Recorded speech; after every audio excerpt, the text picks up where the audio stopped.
It literally changed. I mean, learning is making connections, but experience is enriching those connections. And the side effect of a change in the circuitry in the brain when in the midst of an experience, that we begin to feel an emotion. And the emotion is the payoff from the experience. When you feel unlimited, when you feel gratitude, when you feel whole, when you feel in love with life, now you're teaching your body chemically to understand what your mind has intellectually understood. Now you're embodying the truth of that knowledge. The knowledge is actually making it into your genes, it's making it into your cells. And, right. Without that emotion, that won't happen. It's sterile. It's so it's like a computer program without it. Yeah. So if you give people numerous opportunities to connect, if you give them numerous opportunities to get beyond themselves, if you apply the science in a way that they can understand it and repeat it, they're beginning to install the circuitry in their brain in preparation for the experience. And the more they understand what they're doing and why, the how gets easier. So if you've done it once and you can understand how you did it and you can reproduce it over time, you will neurochemically condition your mind and body to begin to work as one. In other words, your body will now know how to do it as well as your mind. Now, at that point, you're beginning to master that philosophy. It's becoming a state of being. So I watch people go from a philosopher to initiate to master. I watch people go from knowledge to experience to wisdom. I witness people to go from mind to body to soul, to thinking to doing to being, to learning it with their head, applying it with their hands, and knowing it by heart. And what's happening now is that there's a very profound interest in evidence. And so we've done extensive measurements, as we've talked about. Well, I think it's a few reasons, and I'll speak very candidly. I think that science is the contemporary language of mysticism. When you start talking tradition or culture or religion, you divide an audience, but science creates community, right? Because that's the contemporary language and understanding when you combine quantum physics with neuroscience and neuroendocrinology and psychoneuroimmunology and epigenetics. All of the science points the finger at possibility.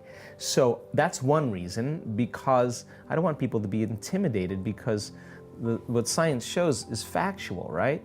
So they're more likely to believe in that. And the moment you use a word from some tradition or some religion or for some sect or culture, some people shut off. They don't know what that word means. And God it has is one. God, whatever, you know, that they have a stigma about it that really limits their participation because of their past experience, because of their beliefs. Okay. So I try to keep it as pure as possible.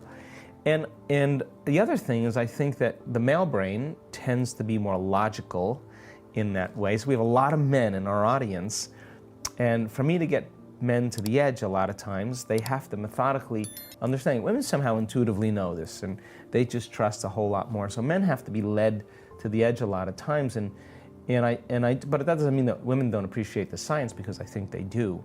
I just think men need it to bridge the gap, right? So to me, we've done extensive brain scans. I now know people can change their brain in 1 hour. I've seen it. I know what a mystical experience looks like in the brain. I know how to induce it because we've studied it so much.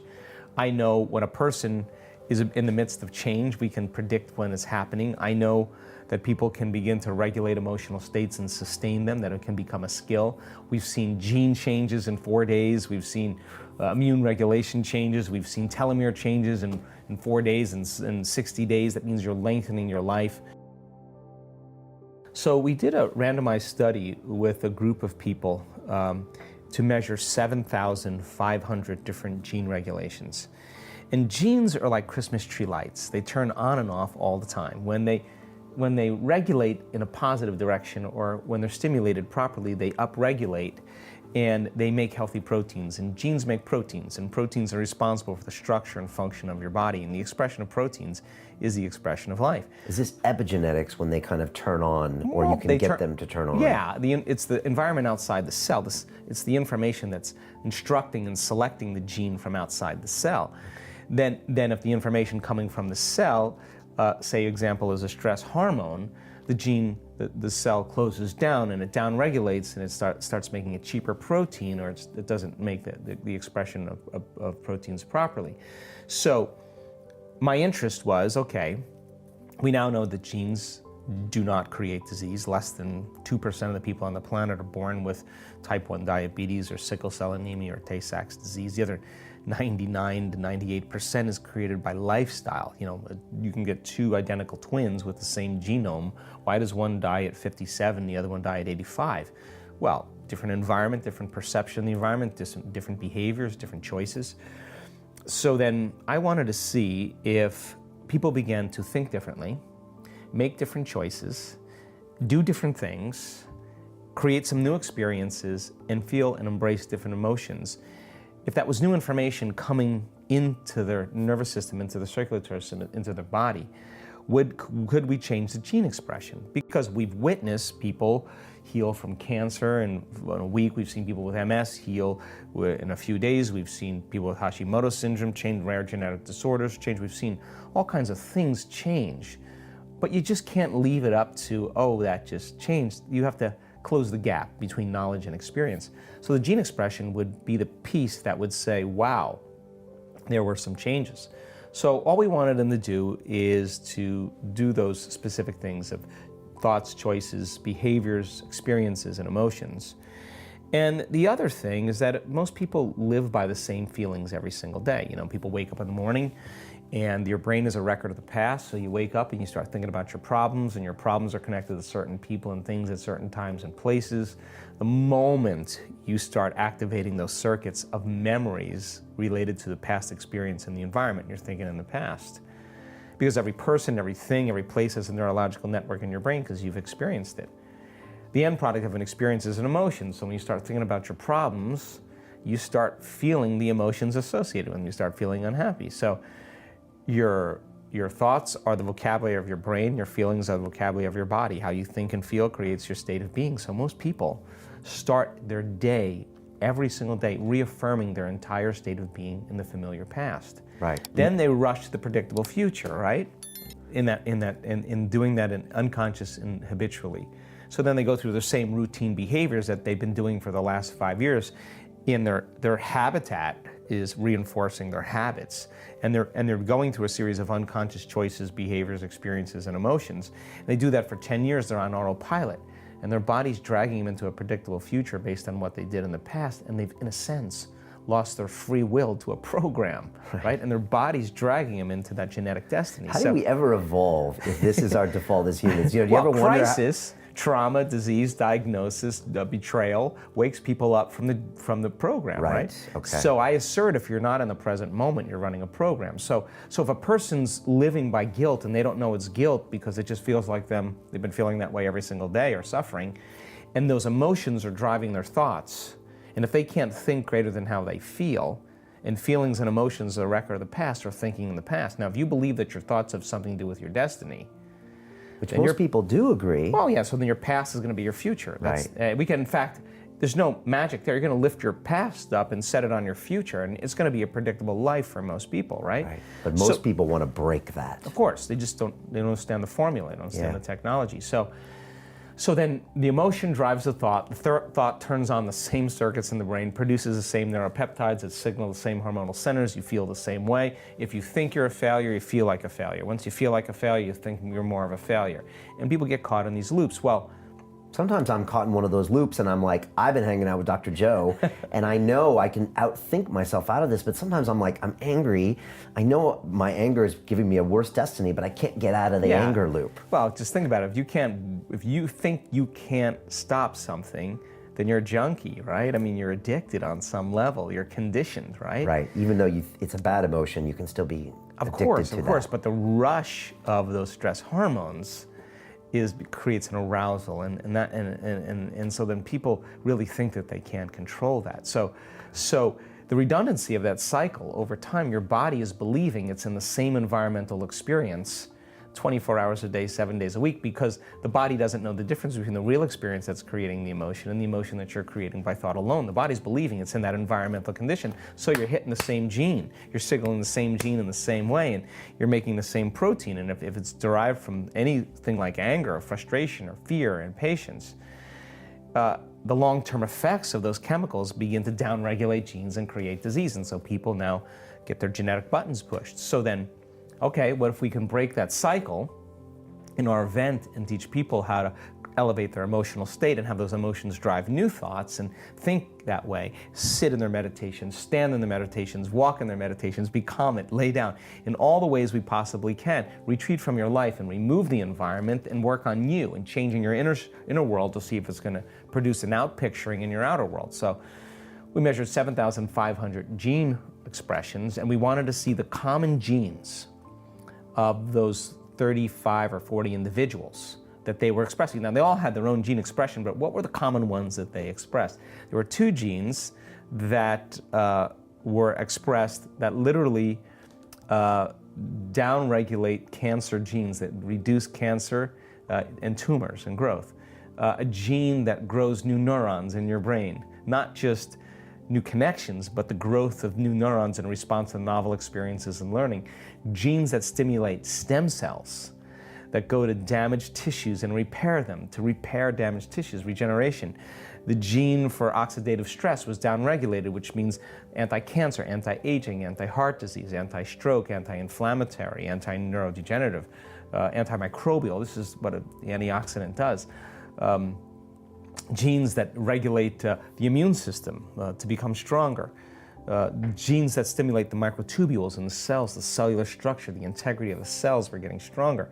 So we now know that in 4 days, people were regulating genes for even their pituitary working better. So we are our own genetic engineers, and when we begin to understand that if the environment signals the gene, and the end product of an experience in the environment is an emotion, when you embrace an emotion ahead of the actual experience in your environment, you're signaling the gene ahead of the environment. And your gene begins to change your protein expression, which means you literally become the very person you want to be. Okay. Now, how can you do that? How do you front run your emotions that way? Well, it's just a formula. You have to learn how to make those internal changes. And after all the research, Brian, one of the things we realize is that there's a formula that we've actually been able to replicate that creates significant changes in brain coherence, your brain working better. In one study we did, we found out that 80% of our participants had a more than 90% change in their brain for the better in 4 days, to create more heart coherence so that you can self-regulate your emotional state independent of what's going on in your outer environment. And so we've kind of narrowed it down to a formula. So the evidence that we're seeing in our scientific measurements sits on this side. And it's objective. It's not just subjective, you saying, oh, I feel better at the end of the event. No, well, we have science to prove that it's not just in your mind, it's in your brain. It's not just in your mind, it's in your body, right? And then there's this other arena that's starting to unfold that's actually surprising me on a daily basis, and I'm so changed because of it, because in our week-long events, we're witnessing miracles of biblical proportion. And I'm talking about blind people seeing, deaf people hearing, tumors shrinking, MS, huge changes, people with crutches and walkers or walking without them. I mean, we're seeing very significant changes taking place. So we now know if we give people numerous opportunities to connect, we give them a good model for them to wrap their mind around, and we give them an opportunity to overcome themselves, that as the week goes on, more and more people start hooking in. They start getting it. And all of a sudden, we have the first person stand up and say, hey, I know no one's going to believe this, but I've had MS for 21 years. I've been walking with crutches. I have not been able to feel my chest, my arms, my lips, my face. I've been struggling with motor function, sensory function. I haven't been seeing very well.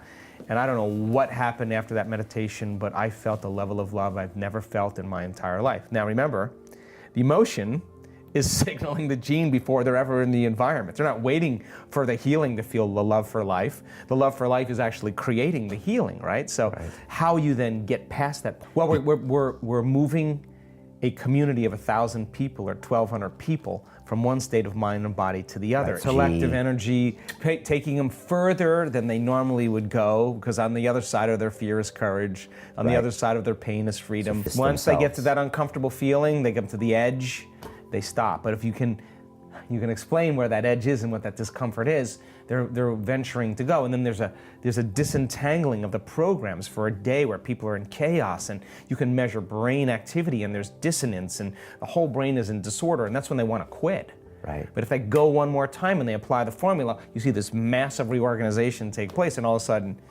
they're smiling. Now, the side effect of that, when that person with MS stands on the stage in front of 1,200 people and says, I got to tell you my story, and they tell you their story, and it's a real person. They don't look like a movie star, and it's not a Hollywood version, and they're not buffed and slender and look like a vegetarian or whatever. They're just a common person, and you can relate with them. And I'm standing out looking in the audience, and I'm watching people well up with tears. They're witnessing a miracle, a transformation. You can't go back to business as usual. You can't go back to being the same person because you know so much. So then, whether it's a psychiatrist that has Parkinson's disease that did everything to take care of it,